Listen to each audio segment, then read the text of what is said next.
Los cepedanos, escritores y artistas, ya como los programas nos lo cuentan, hoy lo desarrollaremos en Astorga y el día 8 en Villagatón, tierra adentro, pueblo de la Cepeda. Desde la organización agradecemos a todos vuestra asistencia,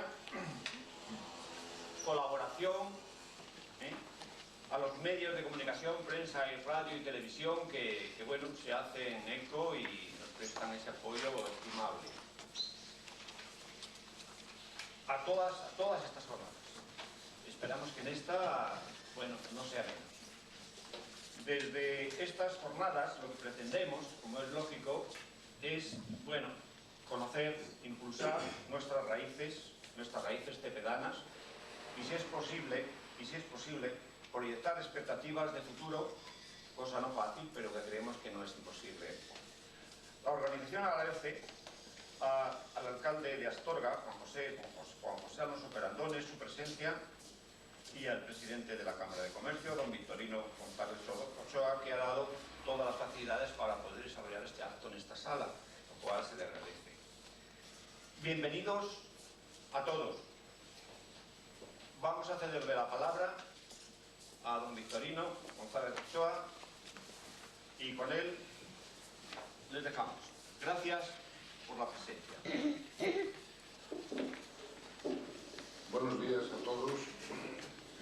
Yo quiero, en nombre de la Cámara de Comercio, dar la bienvenida a todos estos ilustres escritores y artistas que están demostrando con estos terceros encuentros ya que en la Cepeda hay también un movimiento cultural importante y que tienen interés en que esto se dé a conocer y desde aquí, desde la Cámara, quiero animarles a que sigan con estos encuentros y felicitarles a la vez por lo hecho hasta la fecha.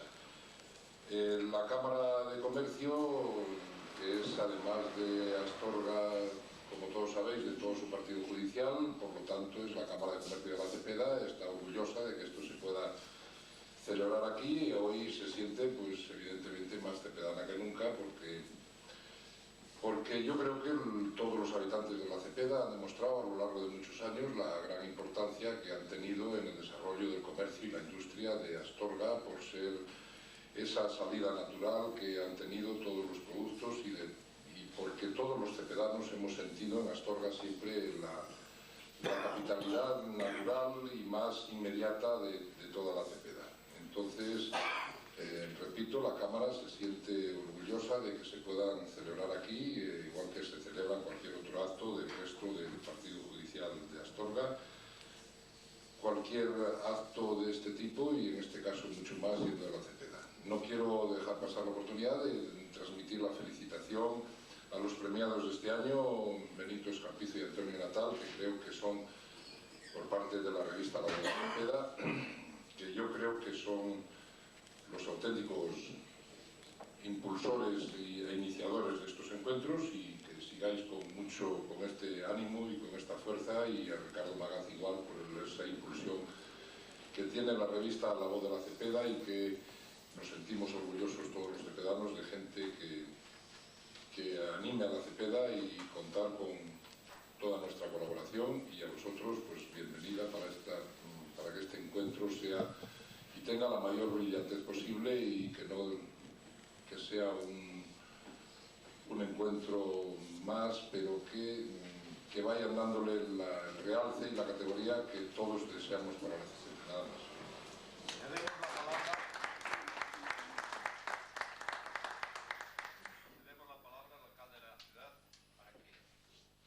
Buenos días, en primer lugar, agradecer, bueno, pues que la organización haya tenido a bien celebrar este primer día en Astorga. La verdad es que Astorga es muy pocos en las comarcas que la fecunda, su sentido está con ellas, y estos últimos años hay que reconocer que la Cepeda quiere hacerse muy presente. En la ciudad ya lo está, pues en el ámbito económico y en otras iniciativas.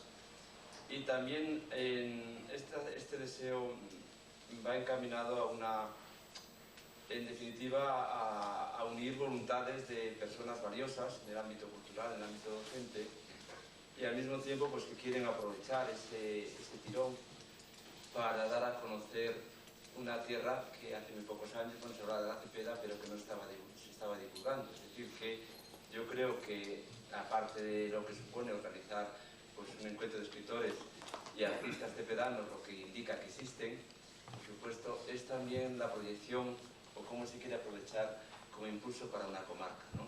Es un hecho muy importante pues, el valorar la tierra, y yo creo que se está haciendo de forma intensa, y la Cepeda hoy día es una de las comarcas de Astorga, desde luego, que más protagonismo está teniendo y más iniciativas está aportando. Pues en ese sentido nos parece muy positivo. Por otra parte, todos los que organizan, que organizáis, pues hay que agradecer también vuestra colaboración con la ciudad, de que sois personas que no solo estáis entregadas a la tierra de la Cepeda, a vuestra comarca, sino sois personas que han tenido un protagonismo y una colaboración permanente con la ciudad de Astorga. Y eso demuestra un poco también cómo la vitalidad y muchas cosas de las que hacemos en todos los ámbitos se nutren de las comarcas o de personas venidas de las comarcas. Es más, yo creo que en los últimos años Astorga ha tenido un flujo importantísimo de las comarcas colindantes y una presencia fuerte también, como he dicho, en el comercio y en la industria de la Cepeda. Es decir, que es una comarca que, si analizáramos un poco las iniciativas en todos los órdenes, pues sí que tiene un protagonismo relevante que nos congratula, como cualquier iniciativa que vaya en pro de una tierra, ¿no? Como hay que caminar unidos, pues ofrecer nuestra colaboración, y a todos los galardonados, pero sobre todo al esfuerzo que hay detrás de él, pues muchas gracias. Nada más.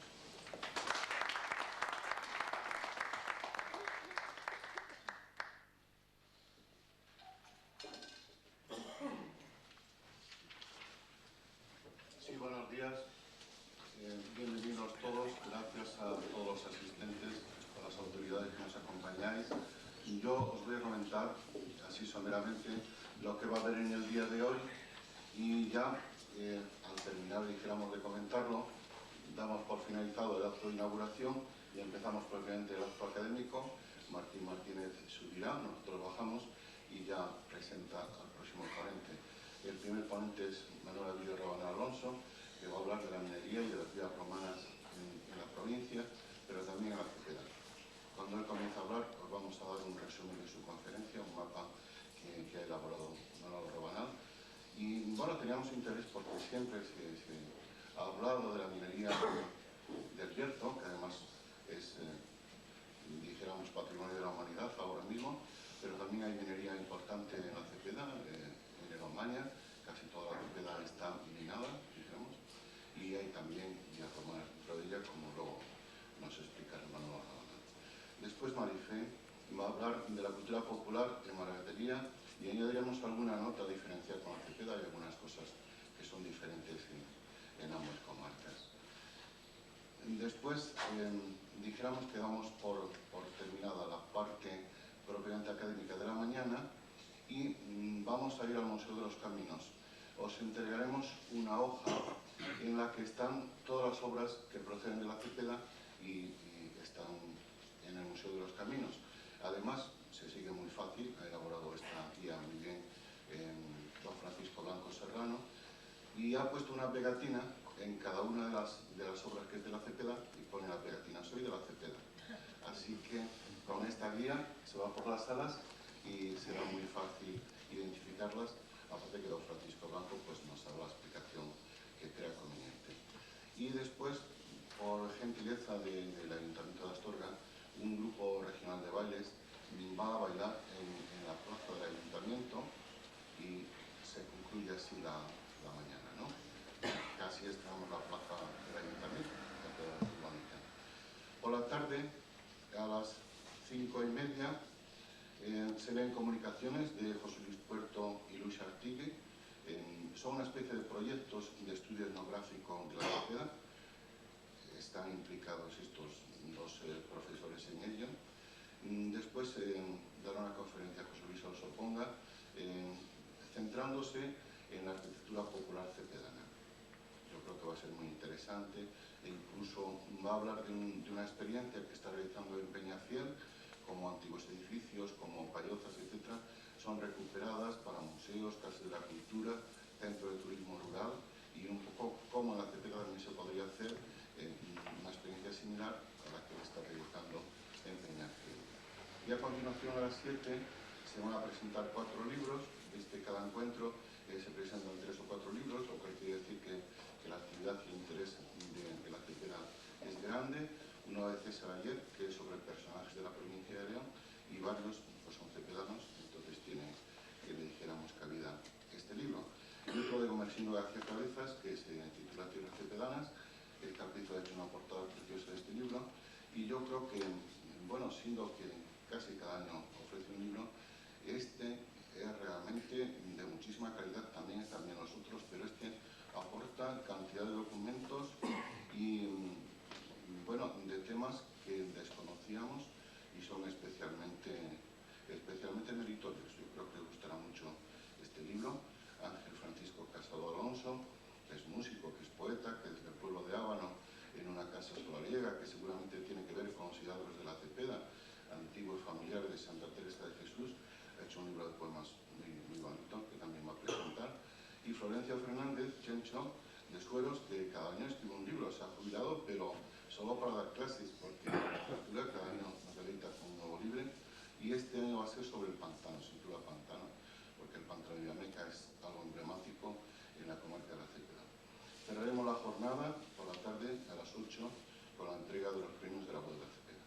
Y bueno, esto va a ser el contenido del día de hoy. Pues agradecerles la asistencia y ya, yo creo que cerramos el acto de inauguración, dejamos el sitio a Martín y a las Panzas.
Decía aquel viejo profesor que las promesas políticas se hacían para no cumplirlas. Bueno, pues los horarios normalmente de estas cosas pues se hacen también para no cumplirlos. Y con todo ello pues vamos retrasados y después hay algún baile y demás, pues lo mismo bailamos más tarde de la cuenta. Así que vamos a comenzar inmediatamente para no llevar ese retraso que ya estamos acumulando en estos momentos. Presentar en Astorga a don Manuel Abilio Rabanal es casi obvio ya. Aparte de que todos lo conocemos, a mí me satisface mucho porque, entre otras razones, es un buen amigo. Y decir nada más, para aquellos que no lo sepan, que es el catedrático de Historia Antigua de la Universidad de León, jefe del departamento de la misma, que lleva ya unos cuantos años con nosotros, senior desde Nacencia, estudiante en Salamanca, profesor en Cáceres, creo que estuvo un año y todo en Cáceres, después en Sevilla, donde participó además en el descubrimiento de la famosa Dama de Baza. Fue la experiencia arqueológica que tuvo prácticamente recién terminada la carrera, y naturalmente en su currículum es uno de los grandes hitos que tiene. Pero esencialmente Alirio Rabanal es un estudioso de todo lo romano en nuestra provincia, especialmente las vías romanas, y ahí están todos los libros que ha publicado sobre lo mismo. Y la Cepeda, pues aunque en esos libros está incluida, pues tenía, pudiéramos decir, esta cojera en cuanto a las jornadas se han venido desarrollando, porque aún había hablado de dos cosas que este año son interesantes: la de don Manuel Alirio Rabanal y la de Eugenius, que no veo ahora en este momento por ahí, que nos va a hablar también. Sí, ya le saludé, ahora ya le veo. Que va a hablar también precisamente del espacio geográfico de la Cepeda, que es hora de que se vaya tocando, y él hizo su tesis doctoral precisamente sobre ese aspecto. Así que, sin más, para no perder tiempo, vamos a escuchar a don Manuel Alirio Rabanal sobre yacimientos y minería, y también, como no, sobre las vías romanas en la Cepeda. Manolo, tienes la palabra.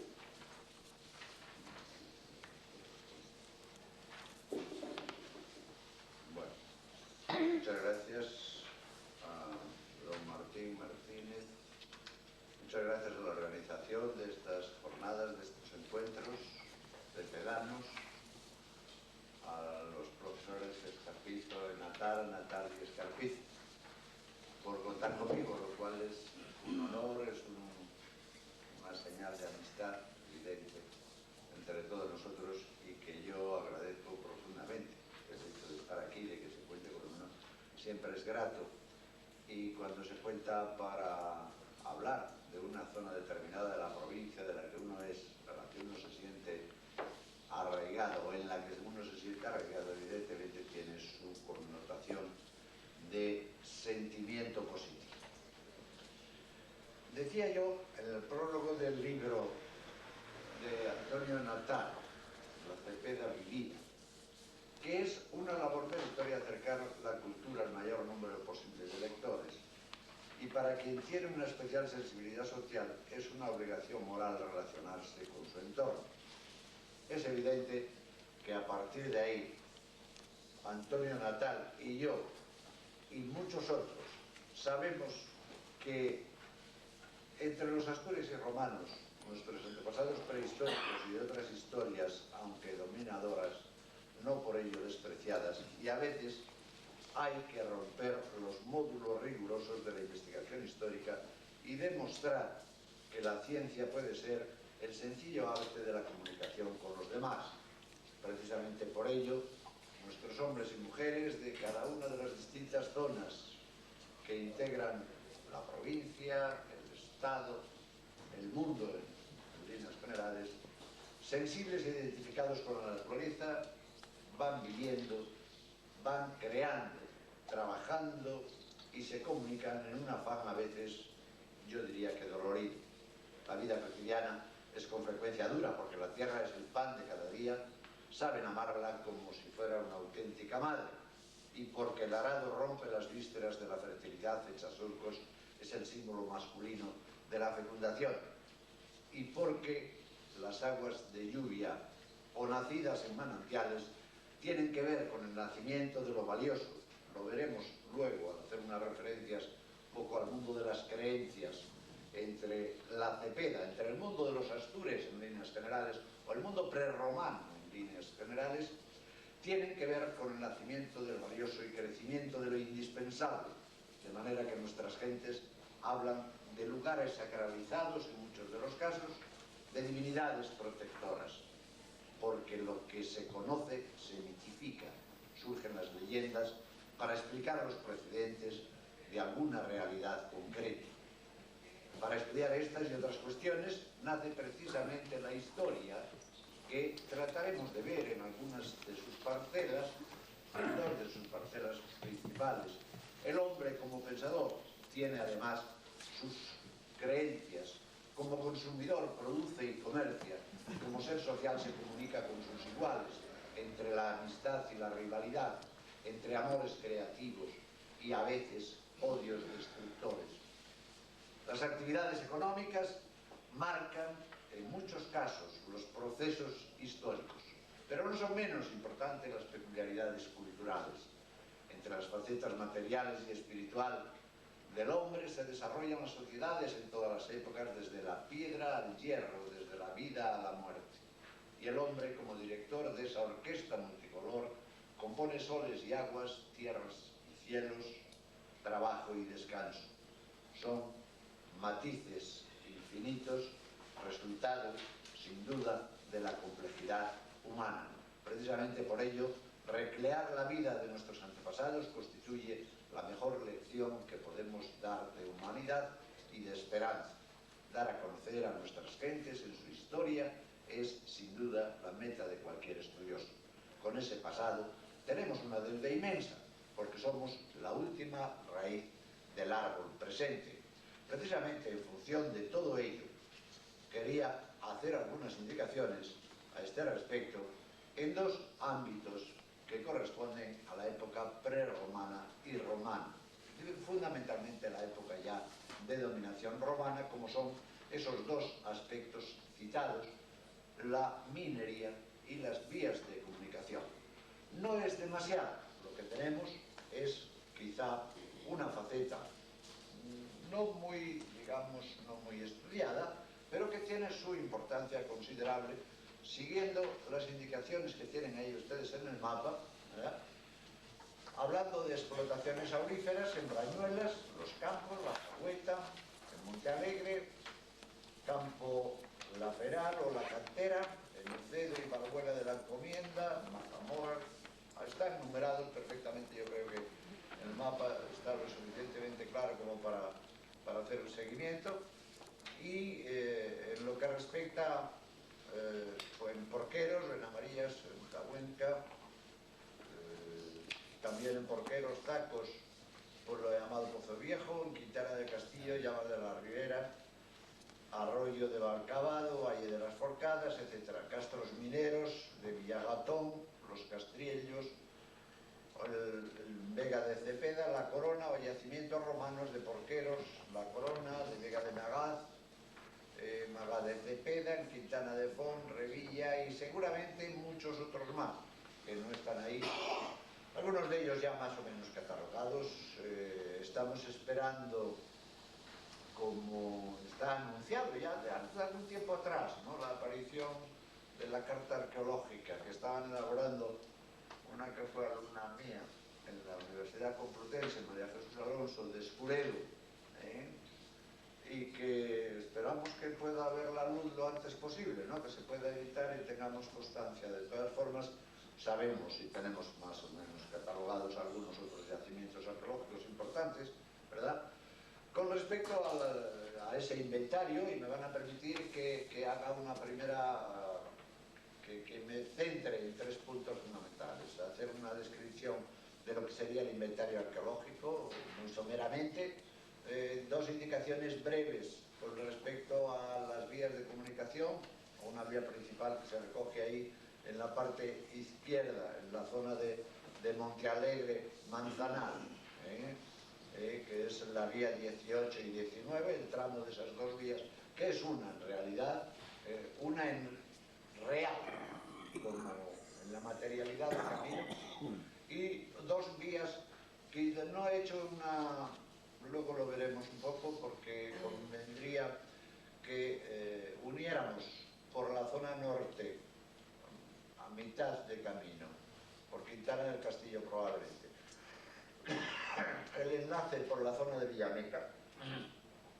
de esas dos vías con carácter secundario, pero bueno, tampoco tiene una mayor importancia, mayor trascendencia, ¿verdad? Sabiendo que hay y otras vías que evidentemente salen de la Cepeda, que enlazan con la zona minera de las Omañas, tiene una gran importancia, con la zona de la Garandilla, Valle Samario, con otras áreas de la cuenca del Omaña, o la región de Omaña, y otra más que hacia Bierzo, hacia incluso la zona de Higüeña, como camino de peregrinación, luego otras vías más. Entrando un poco en el inventario arqueológico, luego, en última instancia, lo que pretendo es darles algunas indicaciones con respecto un poco al mundo de las creencias, que está relativamente mal conocido, pero que hay 4 puntos que son coincidentes en todo el mundo astur, en líneas generales, en lo prerromano astur. Es decir, válido por lo tanto para toda la provincia, y que se refieren a 4 elementos fundamentales astrales de la naturaleza, como es el culto solar, el culto lunar, las aguas y las piedras. Son elementos fundamentales en el mundo de las creencias prerromanas, sin entrar en otras consideraciones, que será donde me centraré un poquito para terminar, porque en realidad el inventario arqueológico, las vías de comunicación están perfectamente vistas, lo de vías romanas. Si ustedes han leído o piensan leer el libro de Antonio Natal, está perfectamente estudiado y está referido.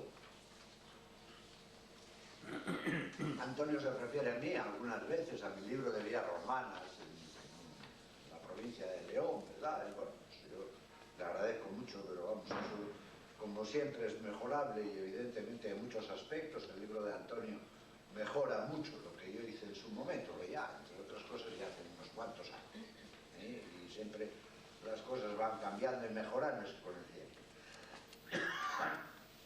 Desde ese punto de vista, en el Ayuntamiento de Magá de Cepeda, no es por nada, pero bueno, empiezo por Magá de Cepeda, podría empezar por cualquier otro, ¿verdad?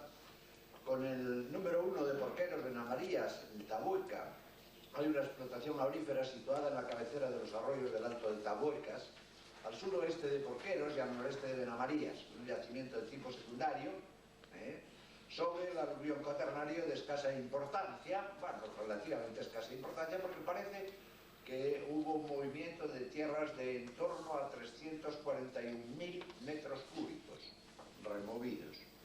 Los datos son fundamentalmente tomados o bien del libro de Tomás Mañanes respecto a Astorga y su entorno, o sobre todo con respecto al libro sobre minería de Serra Druejo y Vélez González, que son 2 libros, o Sánchez Palencia, ¿verdad? Javier Sánchez Palencia, que también es un hombre que está trabajando mucho en la provincia, sobre todo en el área de las médulas, que ha publicado muchas cosas y muy bien trabajadas, y bueno, pues alguna otra bibliografía dispersa por ahí, por las revistas, ¿verdad? En Porqueros Zacos, Pozo Viejo, es también una explotación aurífera, situada en la margen derecha del río Brañuelas, entre Porqueros y Zacos, frente al pico de Pozo Viejo. Es un yacimiento también secundario sobre el aluvión y pizarra cuarcita. El de Porqueros, que aparece con el número 3, La Corona, es un yacimiento romano y también medieval, situado en una eminencia al norte del barrio de la estación de Porqueros, con una serie de materiales: cerámica común romana, terra sigillata hispánica, cerámica medieval, molinos de mano, restos de tégulas, etcétera, etcétera, que están en la mayoría de ellas, aparte de casas particulares, en el Museo Arqueológico de León, que también van quedando, algunas de estas piezas van quedando en casas particulares de toda la Cepeda, a lo mejor llegan a alguno de los museos de la zona, en fin, llegan. Y también, digamos que don Manuel Gómez Moreno en su momento, César Morán, que son, digamos, de cita obligada, ¿verdad?, a la hora de hablar de yacimientos arqueológicos de todas estas zonas, pues evidentemente hay que incorporarlos a la bibliografía a este respecto, ¿verdad? Con el número 4 aparece Vega de Magá, la llamada iglesia caída, en un lugar elevado situado en la vega del río Brañuelas y el arroyo Candelante, donde presenta restos de fosos defensivos, y con una serie de materiales, cerámica de época romana, terra sigillata también, con algún grafito incluso, y algunas fíbulas en el Museo de León, que están recogidas ya en toda esa bibliografía que les citaba. También en Magá de Cepeda, el Castro, hay muchas denominaciones de castros, es un asentamiento delimitado por restos de muralla, también fosos, defensa natural, con cerámica común romana, terra también sigillata hispánica, restos metálicos, escorias, etcétera, etcétera. Con número 6 podemos hablar de Zacos, el llamado Las Casas, en un despoblamiento medieval. Únicamente no tenemos noticia, no tenemos ningún material específico que nos lleve a época romana o prerromana. Benamaría, Los Corrales, también es un despoblado medieval. Vanidodes, Chanos, también otro despoblado medieval, del que prácticamente no se recoge, y en Vega de Magal, Los Chanos también, o Los Castillos, en Magal de Cepeda, también medievales. En el Ayuntamiento de Quintana del Castillo tenemos el arroyo del Alcabado, Valle de las Forcadas, explotación aurífera situada al oeste de las Miédolas, de las Omañas, médulas, médulas, hay una serie de denominaciones que son coincidentes, que son, digamos, indicativos de esas explotaciones auríferas en época romana, y englobada en el complejo de estructuras centrado en la mina omañesa. Toda la zona de la Omaña, digamos, tiene una gran importancia desde el punto de vista de la producción aurífera, sobre todo la zona del Bajo Omaña, poco antes, digamos que desde la Garandilla hasta el enlace en las Omañas, donde conforman el órbito entre Luna y la Omaña, como bien sabemos, ¿verdad? Se utilizan aquí la técnica bien conocida de las zanjas, canales, para la tracción, la ruina montium, que nos dicen los textos latinos, y la explotación se limita a un lavado superficial del terreno, en muchos casos interpretable como con algunas prospecciones, ¿verdad? También en Vega de Cepeda hay un castro minero de la Corona, localizado en las márgenes del arroyo Huelga. Sus defensas aparecen delimitadas por canales procedentes del arroyo Balea. Esto último es un rasgo característico de muchos de los castros mineros, tanto en esta área como en otras áreas de Duerna, del Teleno en general, del Bierzo, en todas sus... Y hay una serie de materiales también de época fundamentalmente romana, aparte de otros restos, como restos óseos, molinos, cerámicas fundamentalmente. En Quintana del Castillo, el Castillo, que es un cerro con defensas naturales en el que se aprecian restos de fortificaciones o fosos, taludes, restos de muros, un pozo cisterna, etc., y que no está muy bien conocido. Quizá en este como en otros muchos yacimientos conocidos pero no explorados, será el momento quizá de que en un futuro puedan llevarse a cabo algunas excavaciones arqueológicas y podamos tener un conocimiento más preciso, ¿verdad?, con respecto a todos estos yacimientos. También en Quintana del Castillo, el Cueto de San Bartolo, en esa elevación muy próxima a Villameca, a Pantano, no hay que olvidar la presencia de la encomienda de San Bartolomé del Cueto, establecida por la Orden Militar de San Juan de Jerusalén. No encaja, ¿verdad?, dentro del mundo antiguo, pero sí dentro del mundo medieval, y actualmente se aprecian restos prácticamente de muy difícil interpretación de la iglesia que existió en el lugar, fundada en el siglo XII y abandonada en el siglo XVIII. También está documentada la presencia de un molino, de una ermita, que era un poco el destino de la romería local, y se han encontrado algunos restos materiales, tégulas, cerámicas, colección numismática que está depositada en el Museo de León y estudiada por Castellanos, que es la única numismática de la zona, estudio histórico numismático de la encomienda de San Bartolomé del Cueto, porque es la memoria de licenciatura publicada en 1986 y que tiene su cierta importancia. En el Ayuntamiento de Villagatón tenemos en Brañuelas Los Campos o La Jagüeta, que es una explotación aurífera situada al sur de la línea férrea y entre un kilómetro y medio al sureste del pueblo de Brañuelas. Consiste en una serie de zanjas, canales que consiguen un lavado superficial del terreno sobre materiales de la Raña y terciarios del Mioceno.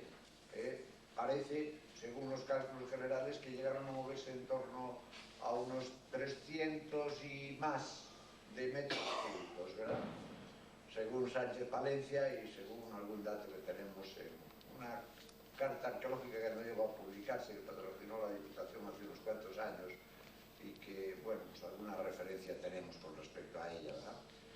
En Montealegre, la cantera, también una explotación aurífera situada entre Manzanar y Montealegre, 1 kilómetro al sureste del Corón de Montealegre, que hay una serie de zanjas canales también sobre pizarra, donde parece que llegaron a removerse por la mitad de estos yacimientos anteriores, en torno a 100-150.000 metros cúbicos de tierra, ¿verdad?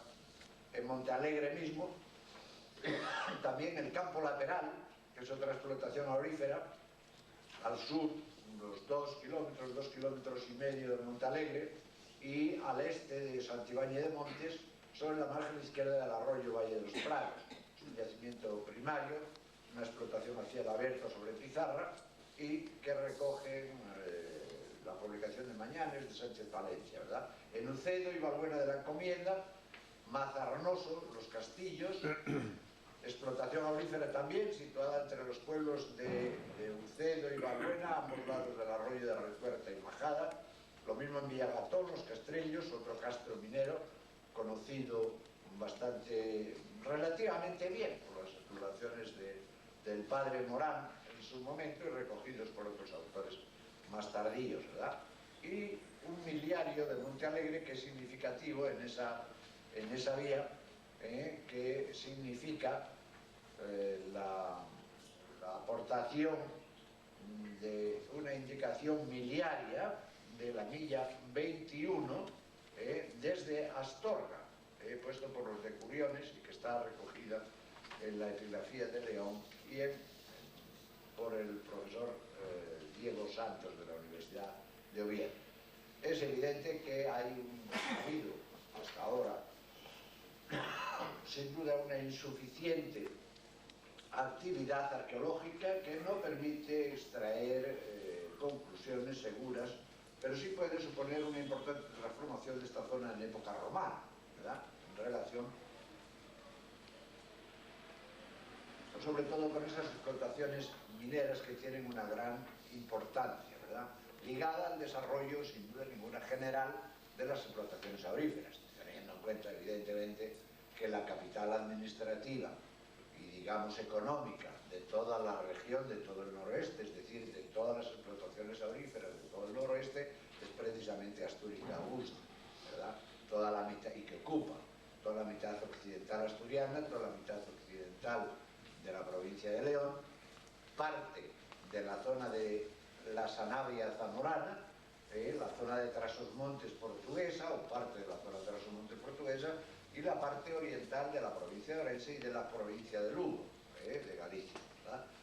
Desde luego, para intentar hacer una valoración de estas minas de época romana o de estas explotaciones auríferas de época romana, hay que intentar desarrollar una visión de conjunto, ¿verdad?, que supere los claramente inadecuados para el estudio marcos administrativos actuales.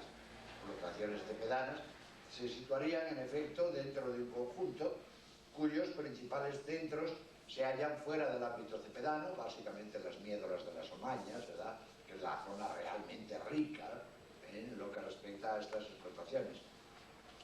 Es significativa en muchos de los casos el vacío que existe en época prerromana en buena parte de la Cepeda, hasta el enlace con el mundo de la prehistoria, es decir, ahí hay un lapsus del mundo de los Astures quizá por la separación que se marca en esa época anterior a la dominación romana, es decir, yo diría que en los 2 siglos inmediatamente anteriores a la era. Piensen que la conquista de esta zona por parte del mundo romano, por parte de Roma, termina en el año 19 a.C., que por lo tanto hay una separación, no hay un enlace, hay una secuencia, un salto en la secuencia histórica desde la Edad del Hierro hasta la dominación romana que no conocemos prácticamente, de la que no conocemos prácticamente nada. Y es significativo precisamente esa ausencia de restos prerromanos, impacto de las explotaciones auríferas de época romana ya, que resultó decisivo en la transformación del modelo de asentamiento y el aumento en el número de hábitats. Y ahí encontramos una serie de testimonios tanto en las áreas de explotación como las de vivienda, en los castros mineros, donde la Cepeda luego medieval es también bastante desconocida, pero sin duda participada en las corrientes históricas de la época, como nos demuestra la presencia de hospitalarios de San Juan, como nos demuestra evidentemente además la secuencia de enlaces del Camino de Santiago, ¿verdad?, por esas zonas, una doble bifurcación, un posible camino de peregrinos que bajaría hacia la zona de San Juan de Montealegre por la Royal Silva, que era una antigua vía romana, la vía Nova, que se ve en el mapa ahí, en la zona de Montealegre, Manzanar, ¿verdad?, el tramo de la vía 18 y 19 del itinerario de Antonino, y otro camino que iría desde no apenas toca, ¿verdad?, esa zona, sino que iría por desde la Garandilla.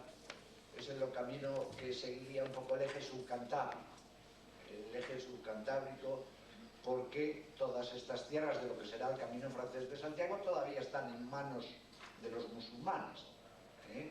Entonces, el primer camino o es por la costa o es por el interior, justo por la zona sur de la cordillera, donde no hay peligros en el traslado y donde efectivamente hay un doble ramal que desde aproximadamente la zona de Pan Dorado bifurca hacia la zona de la Garandilla y que va a salir a Igüeña, la zona de la Garandilla de Samaria que va a salir a Igüeña, y otro que continúa por la zona de lo que era el viejo ayuntamiento de Legarienza, que hoy está integrado, como sabemos, en el municipio de Riello, que desde Fasgar va por el Campo de Santiago, que así se llama, a bajar al Valle del Sil y a enlazar más tarde con el camino en la zona bien de Campo Naraya o bien ya más arriba en la zona de Cacabel, que es un camino primitivo que luego ya se abandona en cierta medida en función del camino francés, ¿no? Y también, como no,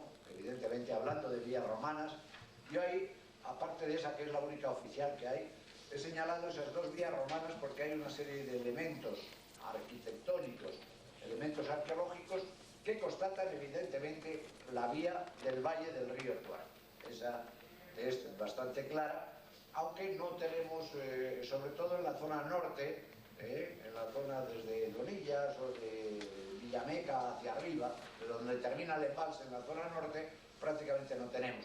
Y debe haber un enlace en donde va el otro camino por Río Frío, Ferreras, hacia San Feliz de las Lavanderas, incluso el enlace de Escuredo y la bajada a la zona de Omaña, que probablemente ahí hay una vía, en función de la economía minera de las dos zonas, tanto de la Cepeda como de las Omañas, evidentemente tiene que haber una vía de comunicación, aparte de otros elementos claves. Y debe haber un enlace viario entre la zona de San Feliz de las Lavanderas y la zona de Villameca, la bajada a Astorga. Es decir, aunque bajen hacia la zona de Turcia y cojan todo el Valle del Órbigo, que hay una vía romana, ¿verdad?, y lo más significativo de toda esa área quizá pueda ser, en el mundo medieval es Carrizo, evidentemente, pero en el mundo romano probablemente la vía del río es una de las claves, ¿verdad?, con sus yacimientos romanos, sobre todo con su villa de una gran trascendencia y de una gran importancia, y además el enlace con la zona de Omañas iría un poco en función también, no solamente de esa alusión que yo he hecho al Camino de Santiago, o de las vías de época romana, esos enlaces viarios, sino además también en función de la calzada de la cañada de la Bizán, es decir, la cañada occidental ganadera leonesa, la más occidental, donde enlazarían en la zona más o menos de Astorga, digamos, a justo Astorga, o incluso más al sur en algunos casos, ¿verdad?, llegando directamente a La Bañeza y cogiendo la vía de la Plata, convertida en este caso con funcionalidad de cañada ganadera, y en la zona de la Cepeda pues confluirían en parte la vía que va por el Valle de Lomaña hacia la zona de Pan Dorado y que enlazaría con el mundo astur transmontano, es decir, más allá de las cordilleras, por el puerto de Leitariegos o por el puerto de Cerré, a la zona de Narcea, al enlace con la zona incluso, porque La zona de Ibias tiene un mejor enlace desde el Bierzo, por el puerto del Trayecto, al norte de Vega de Espinareda, cerca del Chano, el puerto del Trayecto que entra a la zona de Ibias, que tenía una gran importancia en época romana, ¿verdad? Aunque hoy está completamente al margen, digamos, de las vías de comunicación y otras vías importantes de enlace con esa zona, ¿verdad? Pues vendrían también por el propio Valle de Lomaña hacia las Omañas, siguiendo el Valle del Órbigo, o por la zona alta, bien bajando a la zona de Turcia, por esa vía que trazamos por el Río Frío, pues lo más al sur, más próximo al Valle del Órbigo, o bien siguiendo ese posible enlace por el Valle del Tuerto o incluso más a occidente, bajando por el río Portos hacia la zona, al enlace del Tuerto, hacia la zona astorgana, donde enlaza ya con la vía general, digamos, la vía de importancia. Desde el punto de vista, no vamos a entrar en el estudio de castellanos con respecto a ese mundo medieval, que es muy interesante, pero que no podemos abarcar. Sí dar unas indicaciones con respecto al ayuntamiento de Villamejil, en Quintana de Font, el Castro, ¿verdad?, con un asentamiento castreño situado en la margen derecha del Tuerto, o en la punta de lanza de bronce final procedente del Castro de Quintana, ¿verdad?, o Revilla, evidentemente, que es uno de los centros, digamos, más significativos dentro de todo el mundo con restos de cerámica común, otra serie. Incluso se habla de un posible puente romano, ¿verdad? Posible puente romano al que se alude, pero vamos, hay una cimentación, yo creo que claramente romana, aunque parece que el puente no es totalmente, tiene una serie de reconstrucciones posteriores en distintas épocas. Ya lo recogía don Augusto Quintana en su momento, ¿verdad?, cuando habla de toda esta zona, la guía de la diócesis de Astorga, ¿verdad?, publicada en 1960 ya, que dice que luego, bueno, pues, el puente está bastante deteriorado, vamos, deteriorado en el sentido de que no se conserva apenas más que pocos restos de cimentación de época romana, como tantos otros que a veces se califican de romanos, que tienen parte de romanos, evidentemente, que son de época, que pueden ser de época o que deberían haber existido, ¿verdad? Y también hay que aludir a Cogorderos, al Castro, que es un asentamiento medieval, la ermita, y una serie de yacimientos achelenses de la Gamoneda, de San Pedro, en Sueros de Cepeda, la Venta, también en Cogorderos, la Gándara, en Castillo de Cepeda, la Veiga, en Villamejil, Fuente Sarria, también en Villamejil, etcétera, etcétera. Una serie de elementos claves que desde el punto de vista arqueológico son fundamentales para entender un poco toda esa vida de la cepilla. Desde el punto de vista de lo que yo denominaría poco creencias, ¿verdad?, desde ese punto de vista es muy interesante que nos refiramos a esos 4 elementos a los que yo aludía como elementos fundamentales desde el punto de vista de las creencias, desde el punto de vista religioso. Con respecto al sol y a los cultos solares o la luna y los ámbitos de relación lunar con la fertilidad, con la fecundidad, con la muerte, las aguas, el simbolismo de las aguas, la existencia de fuentes milagrosas o de piedras sagradas, megalitos funerarios, etc. Con relación al culto solar, hay que indicar que normalmente predomina allí donde, gracias a los reyes o a los héroes, a los imperios, hay una historia que está normalmente funcionando.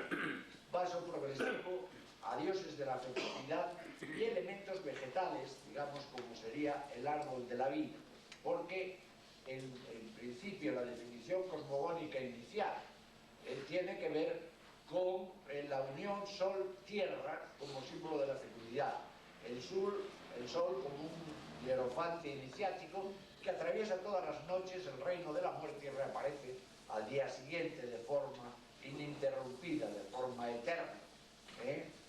Es, digamos, un concepto de religión de base monárquica, ¿verdad? El sol normalmente, en la historia general de las religiones, porque tampoco es peculiar, exclusivo de ninguna de estas zonas, es una religión, digamos, de identificación con el sol, con esa monarquía solar. Y esa doctrina funeraria y la doctrina solar generalmente están entremezcladas, puesto que hay una serie de conflictos claros en buena parte de la historia de las religiones. Si el sol es siempre igual o siempre aparece como igual, en cambio la luna es un elemento solar que crece, que mengua, que está sujeta a la ley del devenir, del nacimiento y de la muerte. Esas 3 noches sin luna, a partir de las cuales luego resucita la luna nueva, esa periodicidad sin fin, el eterno retorno, hacen de la luna el astro por excelencia de los ritmos de la vida y por ello controla todos los planos cósmicos sujetos a la ley del devenir cíclico, las aguas, la lluvia, la vegetación, la fertilidad o la fecundidad en general, el tiempo concreto incluso, que se mide siempre con arreglo a las fases lunares. De hecho, la raíz me o mami, yo mido en sánscrito, por ejemplo, o mene en griego, o mensis en latino, o menu en lituano, toda la raíz indoeuropea marcan una serie de tradiciones populares bien conocidas de fiestas nocturnas como cristianizadas puede ser perfectamente la Pascua, la Navidad, el Pentecostés, San Juan, etc. Y desde el Neolítico, al menos con el descubrimiento de la agricultura, aparece un simbolismo que vincula entre sí a la luna, las aguas, la lluvia, la fecundidad de la mujer, de los animales, la vegetación, el destino del hombre después de la muerte y la ceremonia de iniciación. La luna y las aguas están regidas por la luna. Las aguas están sujetas a ritmos fluviales, ritmos de las mareas, porque evidentemente las aguas son germinativas y las aguas y las lluvias se rigen precisamente por ahí. Las catástrofes acuáticas manifiestan otro aspecto lunar, la destrucción periódica, la destrucción regeneradora. No hay prácticamente religión, estoy hablando desde el punto de vista histórico, no desde el punto de vista creencial, desde el punto de vista de la fe. No hay religión en toda la historia de las religiones en la que no aparezca de alguna forma determinada un diluvio, un tipo de diluvio, ¿verdad? Por eso de la destrucción periódica y regeneradora. Los diluvios corresponden a esos 3 días de oscuridad, de muerte lunar, y tras él viene la regeneración, los 3 días de muerte, la nueva humanidad, la nueva historia, porque siempre en los diluvios y en todos los sacrificios en función de la humanidad siempre sobrevive alguien, ¿verdad? Y la misma relación, hay una relación directa entre la luna y la vegetación, o la luna y la fertilidad. Es un vínculo orgánico entre la luna, es tan fuerte que muchos de los dioses de la fertilidad, en toda la historia conocida, desgraciadamente en nuestro mundo prerromano, hispánico, no conocemos la mayoría de las divinidades, eran divinidades a las que, digamos, existía un cierto tabú, de que no debía pronunciarse ni siquiera el nombre de las divinidades, de los dioses, porque podía traer mala suerte. Entonces, de ahí que no tengamos ni siquiera en la mayoría de los casos, hasta época romana, que ya se recogen algunas divinidades de tipo indígena, ¿verdad? Pero en época romana no tenemos ninguna relación. Evidentemente, la fecundidad humana o la fertilidad de los campos, humana y animal, ¿verdad? O el de las plantas depende también de la luna. Un atributo lunar se conserva siempre. Y precisamente aparecen una gran cantidad de símbolos en esas religiones que podemos denominar prerromanas en la península ibérica, ¿verdad? La aparición de los cuernos que vienen a simbolizar un poco el menguante lunar, ¿verdad? Que son el emblema de la magna mater divina, el cuerno equivalente a la media luna o creciente y menguante según los casos, o los rayos, o algunos animales, símbolos lunares, que tienen una gran importancia. Y curiosamente parece que muchas veces no se entienden algunos de los cultos de los que tenemos noticia en época prerromana, tanto en estas zonas como en otras. Estoy hablando con un cierto carácter general. ¿Cómo es el caracol? ¿Por qué? Sencillamente porque aparece y desaparece en su concha, y por eso es un símbolo lunar. O el oso, porque desaparece en invierno y reaparece en primavera. O la rana, que se hunde y sale. O el perro, cuya silueta es la luna. O la serpiente, que aparece y desaparece, que cambia de camisa. Y por ello la fuerza de la luna y dispensa fecundidad, ¿verdad? Hay una serie de elementos importantes, la ciencia como profecía, como inmortalidad, muchos mitos en los que las serpientes arrebatan al hombre la inmortalidad y que le había sido concedida por esa misma divinidad. La luna, que se vincula a toda la fertilidad y rige el ciclo femenino, o la serpiente, que es una luna que en muchos casos se une a las mujeres. Por eso hay costumbres realmente curiosas en la historia de la humanidad que aquí no conocemos, pero en el mundo griego y en el mundo romano sí hay una serie de equivalentes a lo que en el mundo esquimal, por ejemplo, todavía en la actualidad se refleja. Y es que las muchachas esquimales tienen prohibido mirar a la luna, no vaya a ser que queden embarazadas, por el hecho de mirar.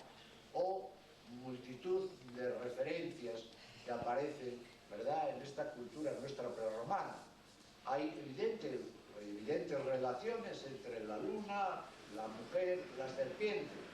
La luna, en su identificación a veces con la tierra, puesto que ambas generan vida, la serpiente como animal funerario que encarna las almas de los muertos y esa reencarnación, ¿verdad?, siguiendo los distintos ciclos. Los muertos, como la luna, renacen y adquieren un nuevo modo de existencia. Y sabemos los 3 días perfectamente, al tercer día resucitó. El muerto participa de otro tipo de vida. La muerte no es una extinción, sino una modificación del plan vital total, ¿verdad? Así se recoge. O la luna en relación con la iniciación, ¿verdad? O la luna y su destino, ¿verdad? La luna que teje los destinos del hombre, por eso se identifica también con la araña, ¿verdad? Las dualidades de la luna, con el uso, la rueca, el hilo de la vida, esas dualidades de luna llena, luna nueva, o mundo superior o mundo inferior, hermanos, enemigos, en el caso del mito de Caín y Abel, que se repite en todo este concepto en todas las religiones pre-romanas, generalmente incluso en buena parte de la concepción romana. Con respecto a las aguas, que es un elemento clave dentro del mundo de las creencias prerromanas en la península ibérica y por supuesto, como no, en estas zonas, las aguas simbolizan prácticamente la totalidad de las virtualidades.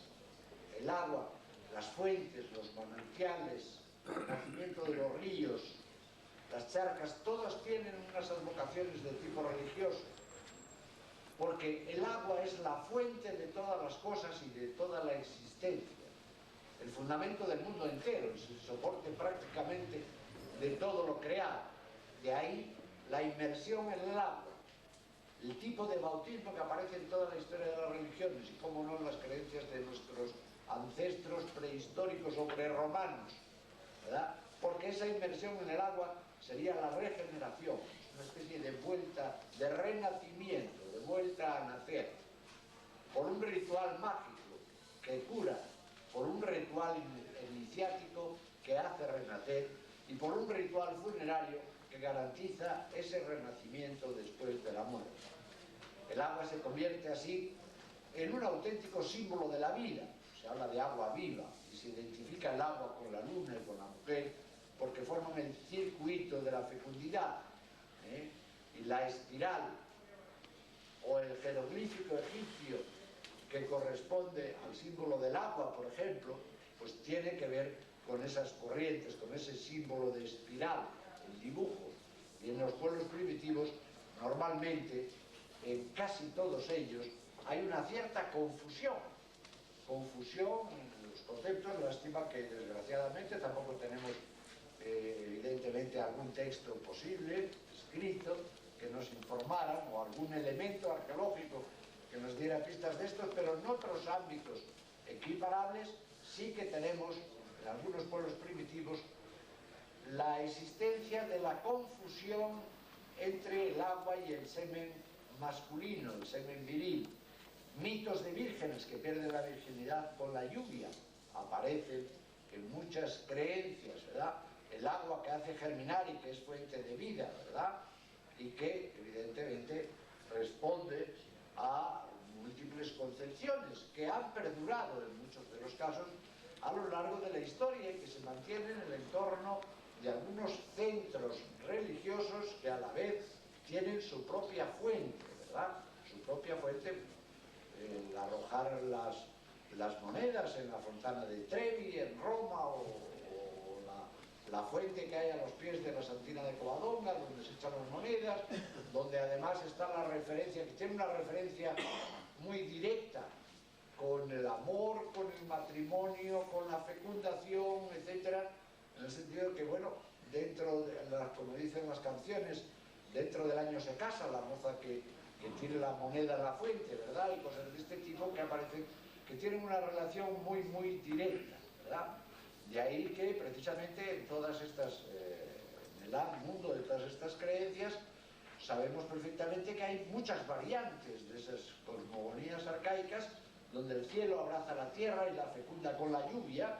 Entonces la lluvia aparece como el semen del cielo que fecunda la tierra, las fuentes que dan la fertilidad a las mujeres o que hacen que se casen, ¿verdad?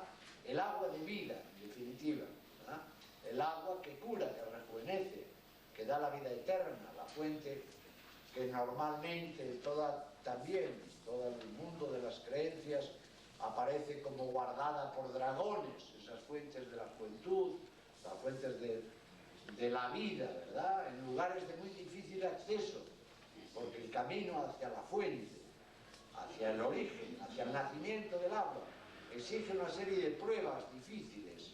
Ahí tiene un papel fundamental también el árbol de la vida, que aparece pues, en el Apocalipsis, por ejemplo, en Ezequiel, el río y el agua de la vida que emana del tronco de Dios, y en sus orillas crece el árbol de la vida.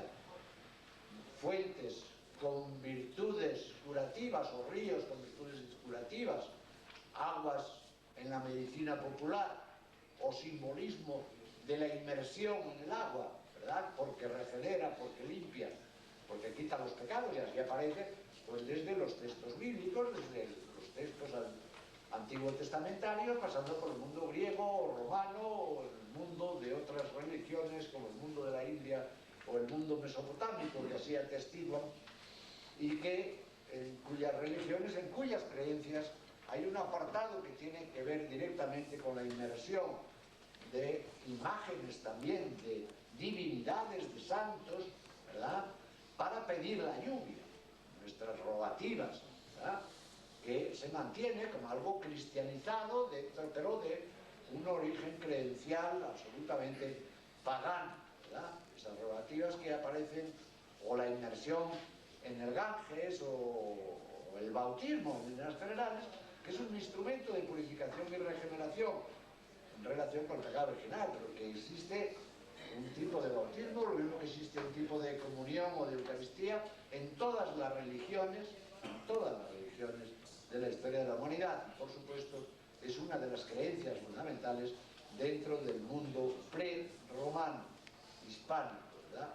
O el uso funerario del agua, con una función mágica, con una función terapéutica, ¿verdad? La existencia de fuentes milagrosas son bastante bien conocidas, y desde luego partiendo de una concepción cíclica del cosmos, una concepción cíclica de la historia, donde aparecen los hombres nuevos, mitos lunares en relación con los temas de inundación y del diluvio. Otro mundo que aparece pues en el mundo de la prehistoria, fundamentalmente en relación con la fabricación, con los enterramientos, pero sobre todo con la fabricación incluso de herramientas, las hachas paleolíticas o neolíticas, las piedras utilizadas en las labores fundamentales, ¿verdad? pero también las piedras como algo sagrado, que tienen sus propios signos, que tienen formas adecuadas, que tienen un tamaño peculiar, una dureza especial, o formas, o colores. Por las formas y por los colores también se definen muchas veces las piedras prehistóricas o prerromanas. Una fuerza que pertenece a otro mundo y que son índice de una presencia que deslumbra, que a veces causa incluso terror, pero que es atractiva, a la vez que amenazadora, y que es, o que significa, una auténtica protección. El hombre ha adorado las piedras, tan solo en la medida en la que representan algo distinto de él. Piedras como centros de energía, destinados a su propia defensa o a la de sus difuntos. Desempeñan una función mágica más que propiamente religiosa. Ahí están los megalitos funerarios, con unas misiones determinadas, que es, por un lado, fijar el alma del difunto, o servirle de morada provisional cerca de los vivos, pero a la vez está influyendo en la fertilidad de los campos por las fuerzas que su naturaleza espiritual le confiere, y al mismo tiempo le impide andar errante y hacerse peligrosa, que hay ese concepto también, esa creencia de peligrosidad con respecto a los difuntos. Y al mismo tiempo, todos los monumentos están en relación con ese culto. La piedra funeraria se convierte en instrumento protector de la vida contra la muerte. Protege, por supuesto, a los vivos de las posibles acciones nocivas del muerto, y en esas piedras habitan también muchos de los antepasados. Las referencias de megalitos o monolitos, o las cruces, en su caso, de los cementerios o los campos, es el contacto, en definitiva, o la existencia de amuletos, o la creencia en que las piedras sagradas, los meteoritos, como centro del mundo, o la existencia de núcleos principales, como es el determinado llamado ónfalos en griego, la piedra sagrada, el centro del mundo, ¿verdad? La piedra centro del mundo, donde muchas de las concepciones o muchas de las creencias en el mundo antiguo, evidentemente, tienen una relación muy directa. Las piedras al lado de los caminos como protección, los hermes, esculturas, protección definitiva de los caminantes, de los que emigran, de los que van buscando, o de los que van simplemente buscando relación, bien económica o de otro tipo, con otras gentes de otras zonas. Todos esos elementos fundamentales que se dan en ese mundo de las creencias, que tenemos perfectamente atestiguados desde el punto de vista de la concepción solar, de la concepción lunar, de la importancia de las aguas en ese mundo creencial de la época prerromana, y por supuesto, como no, dentro de la importancia que desde la prehistoria y hasta que se introduce, digamos, el paganismo propiamente romano, tienen que ver con la fe o la creencia o las creencias de estas gentes de esta época hasta la introducción en época posterior del cristianismo como elemento religioso aglutinante de todas, pero que en muchos de los casos perduran, ¿verdad? Estas referencias cristianizadas perduran a lo largo de toda la historia y son significativas, que conviene, digamos, separar, ¿verdad?, lo que es estrictamente digamos, propio de la fe, o lo que es arraigado de todas esas creencias ancestrales que han tenido una secuencia y que se han integrado dentro de la creencia o dentro de la fe cristiana, pero que tienen un origen completamente diferente, yo diría que completamente pagano. Muchas gracias.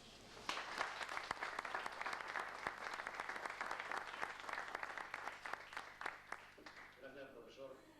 No nos da tiempo siquiera a tener 9 minutos de descanso, porque si no vamos muy fuera de hora.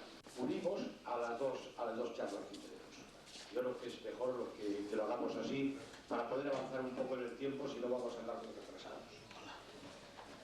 Marifé Santiago Bolaños, profesora de Segovia, es de Boixán y ha sido desde hace un par de años pues un descubrimiento para toda nuestra comarca, porque ella vivía un tanto alejada, aunque venía los veranos hacia Boixán, y hace un par de años o tres nos sorprendió con la aparición de un primer libro en torno a Boixán, y ya supimos que estaba muy interesada por nuestras comarcas. Aparte de la mucha poesía que escribe, libros también de pensamiento y de filosofía, pues Marifé hoy nos va a hablar un poquito de, quizás de diferencias también etnográficas entre Maragatería, que ya la conoce muy bien, y la Cepeda, que la ha estudiado también. Marifé, tienes la hoja. Bueno, muchas gracias Martín por tu presentación y muchas gracias a los organizadores de estas jornadas por haberme invitado. Se me invita a que hable esta mañana de un recién estrenado agosto de la cultura popular en Maragatería y en Cepeda. He de decir que me siento más viajera que antropóloga o etnógrafa, lo cual significa que la información que yo pueda aportar va a referirse fundamentalmente a vivencias personales, avaladas, bien es cierto, por los trabajos de quienes, mucho más que yo, se han dedicado al estudio pormenorizado de las culturas populares maragata y cepedana. Antonio Natal me propuso que centrara el tema en la mujer, a lo cual accedo gustosa, no sin antes advertir a todos aquellos que hayan venido seducidos por el título de mi charla, que sobre todo hablaré de la mujer maragata, también por la cercanía en muchos aspectos con la cepedana, y que desde luego lo que yo cuente esta mañana se completará, estoy segura que espléndidamente, con la conferencia que doña Concha Casado, el día 8, dará sobre la cultura popular en la Cepeda. Quisiera, y es la última de las advertencias, que se adentren conmigo en la cultura popular de la maragatería, de la Somoza, que es propiamente el nombre con el que se conoció esta zona hasta bien tarde, y que lo hagan a través de la mujer maragata, quien, como esa talla de madera, obra del artesano Martín Fuertes, esta que pueden ver ustedes en el libro, en la portada de este libro, posee la solemnidad de la imagen románica, así como el hieratismo de esas piezas de culturas que, por su lejanía en el espacio o en el tiempo, evocan en nosotros cualidades y frutos difícilmente expresables, a no ser mediante el verso. Permítanme, pues, que les guíe en este paseo desde la única condición que me parece que acercaría a mis intenciones, desde la razón, cuando es razón poética. Mis antepasados paternos eran, como muy bien ha dicho Martín Martínez, de Boixán de Somoza. Mi padre no perteneció a una familia de arrieros, de maragatos estrictamente, de ser cierta una de las más solventes y últimas teorías, que vendría a decir que maragato era el término con el que se conocía a los arrieros de la Somoza, por deformación de la palabra que designa en gallego a un pez cuyos colores son semejantes a los de las mantas con las que se cubrían los comerciantes maragatos. Siendo los más afamados habitantes de la Somoza, también una buena muestra de lo que acontecería económicamente en la zona, incluso arquitectónicamente, acabaron dando nombre a todos sus paisanos. No tuvo mi padre, digo, antepasados arrieros, pero sí un padre, mi abuelo, que cumplió otra de las clásicas características maragatas al emigrar a América, a la Argentina concretamente, donde fue, según ha pasado a la mitología de la familia, un excelente confitero, llegando después a elaborar mantecadas y chocolates que llevaban su nombre grabado.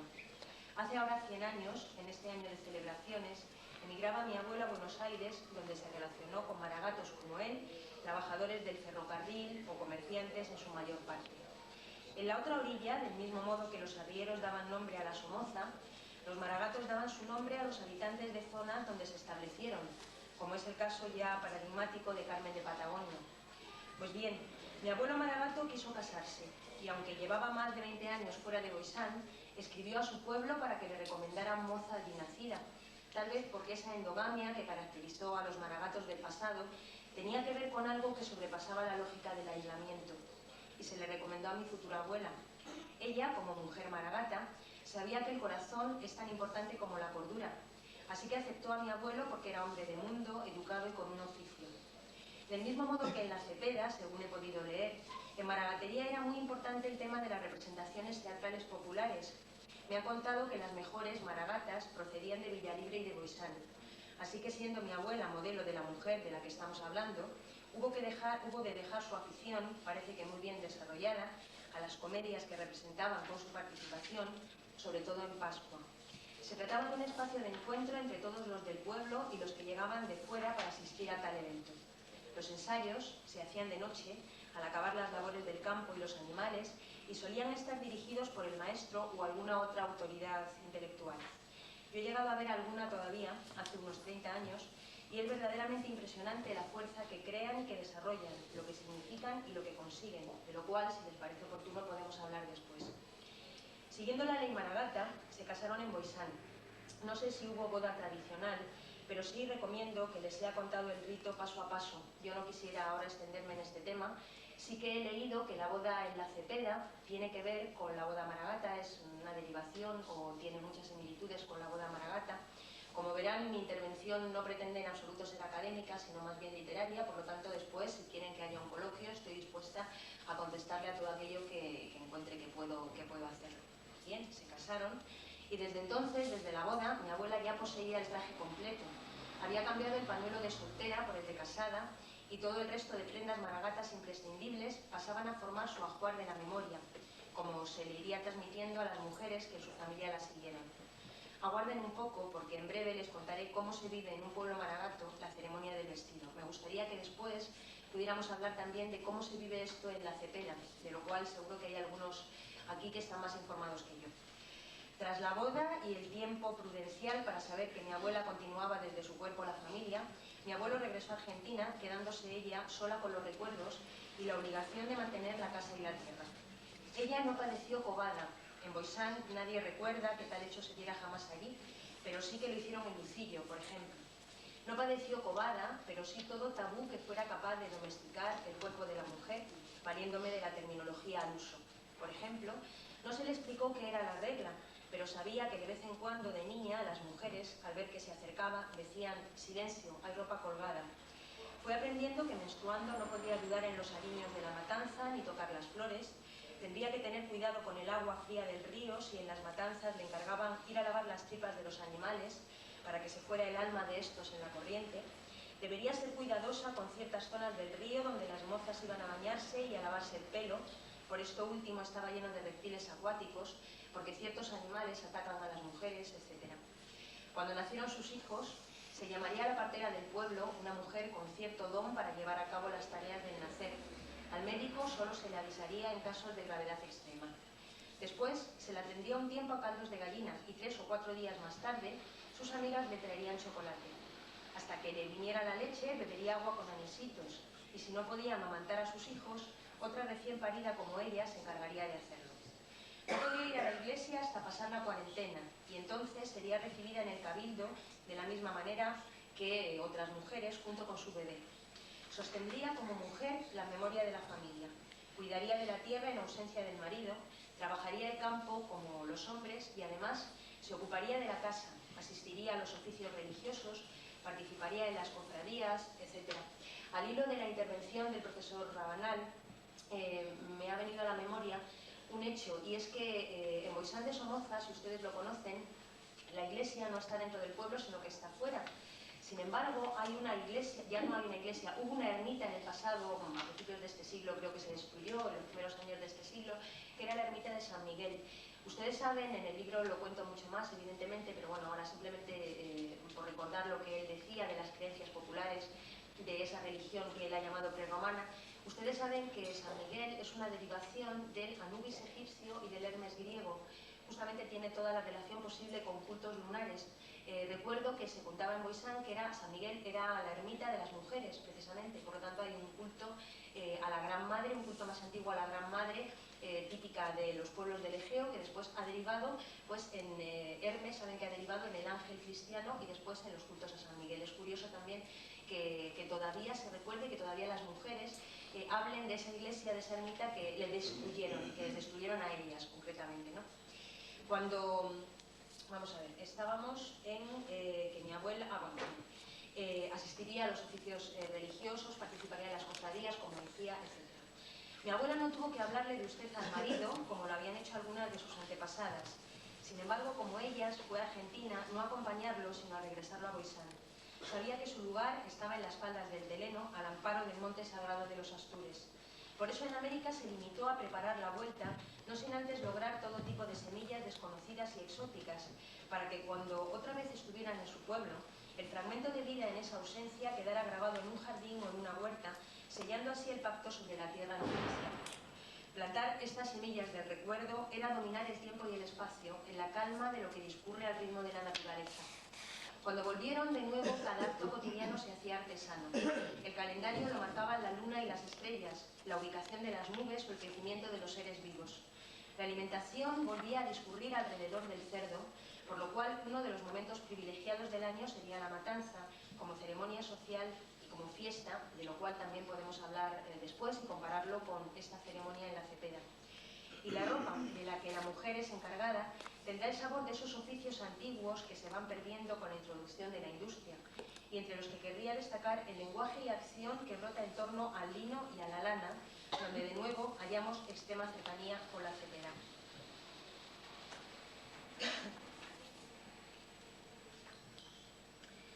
La patata llegó mucho más tarde que otros productos tales como el lino, el garbanzo o la alubia. Respecto al lino, era una típica siembra porque a partir de él se confeccionaba la práctica totalidad de telas que necesitaba una familia. El proceso de siembra, siega y producción del lino ofrece sin duda elementos de interés y muestra de lo que podría ser la vida en los primeros años de este siglo y sin duda hasta los años 40.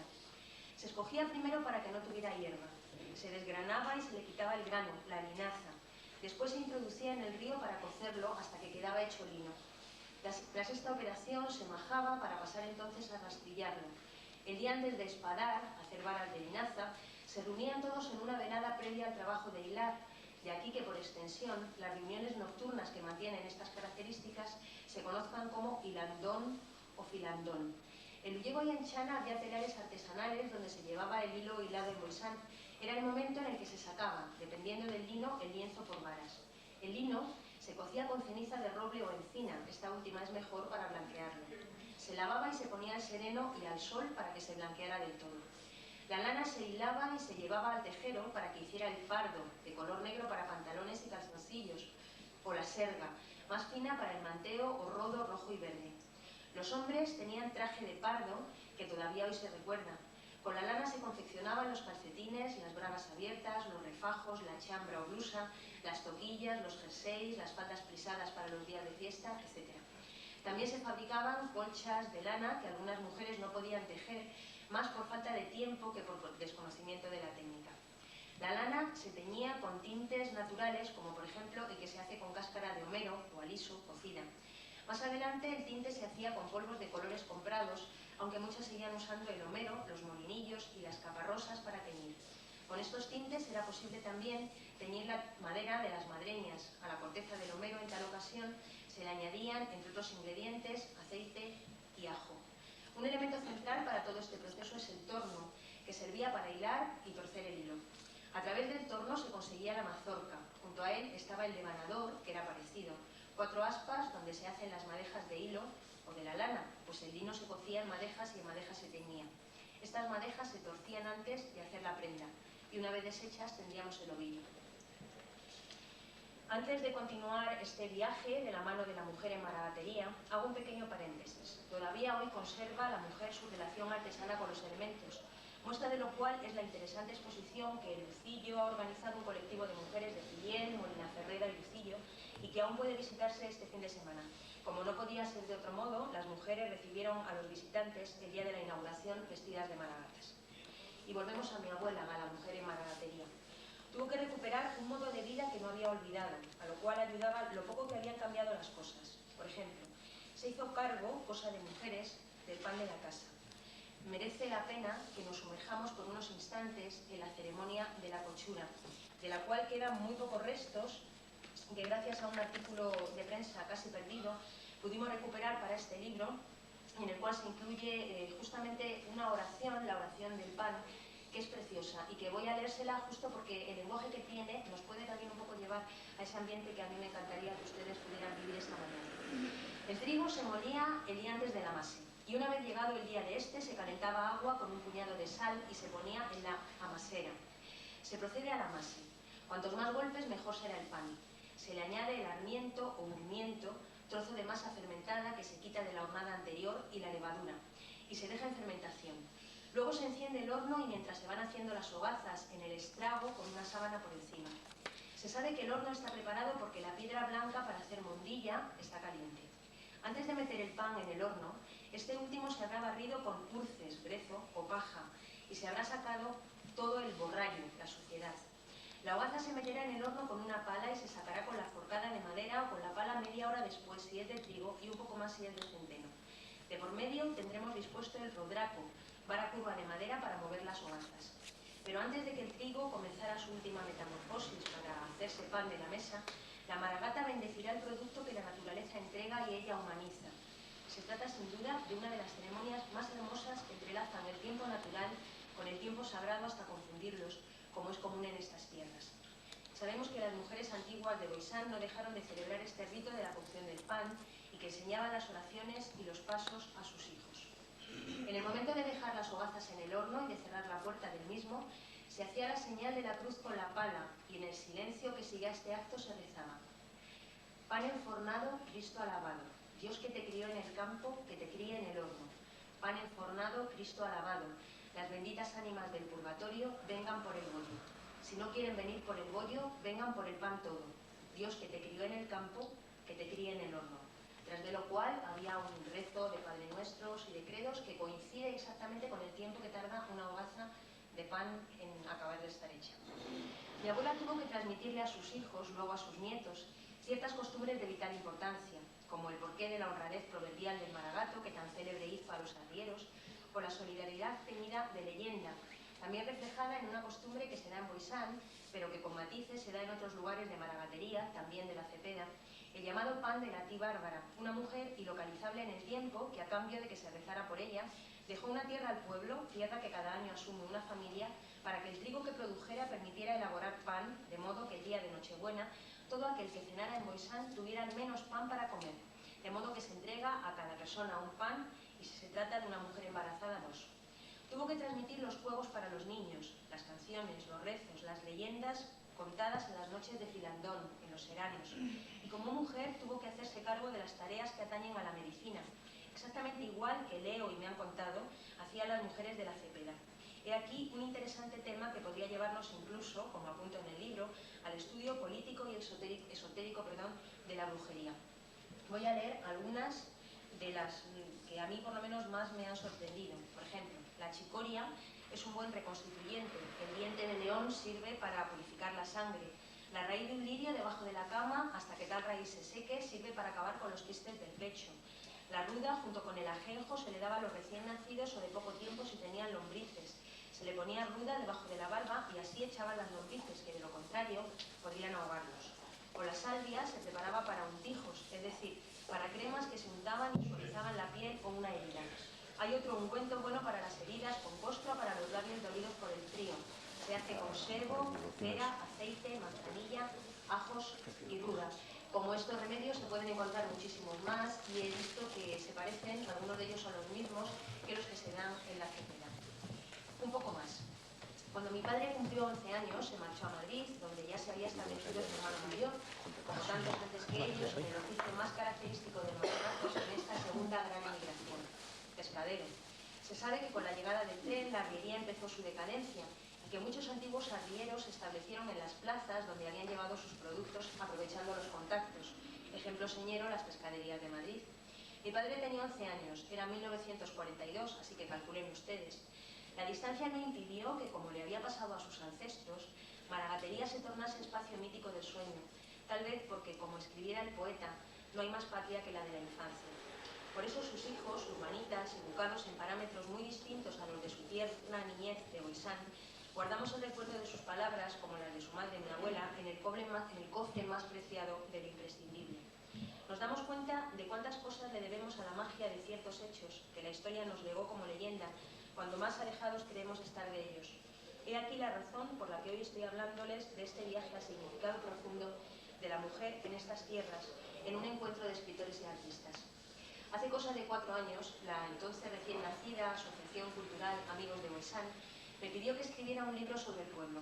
Como poeta y como especialista en estética, me interesaba recuperar ese espacio que, parafraseando a Giordano Bruno, constituye el espacio de la memoria, Conceptualmente me interesaba un arte de la memoria, a pesar de que, como es obvio, no pretendía desarrollarlo formalmente.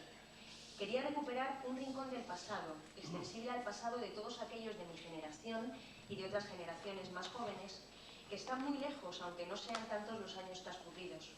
De niña, en los veranos maragatos, participé de muchas de las tareas que hicieron a mi abuela Modélica Maragata. Fui, en un juego, astro girando en el universo de las eras, en la época de las trillas.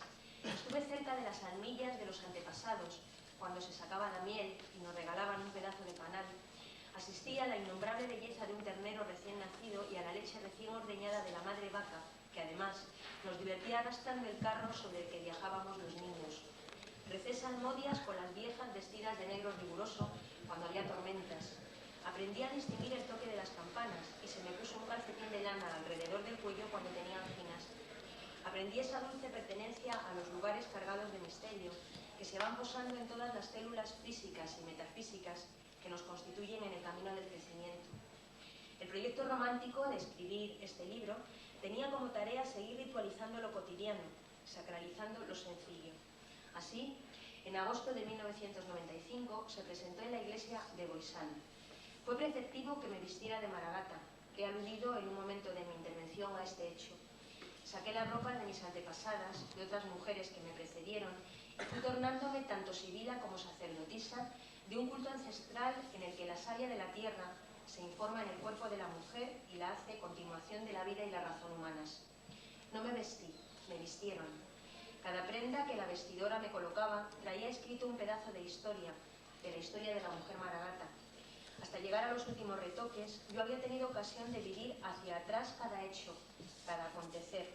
Los ojos iban modificándose hasta ser otra vez mis ojos, los que miran de un modo personal las cosas, pero habiendo pasado por todas las otras miradas, que como velos contenían la visión y sentir del tiempo. Ataviada con el traje ritual de las maragatas antiguas, expuse la razón de este libro, que como pueden ustedes comprobar, excede lo local, y a pesar de creer que la poesía no tiene pasado.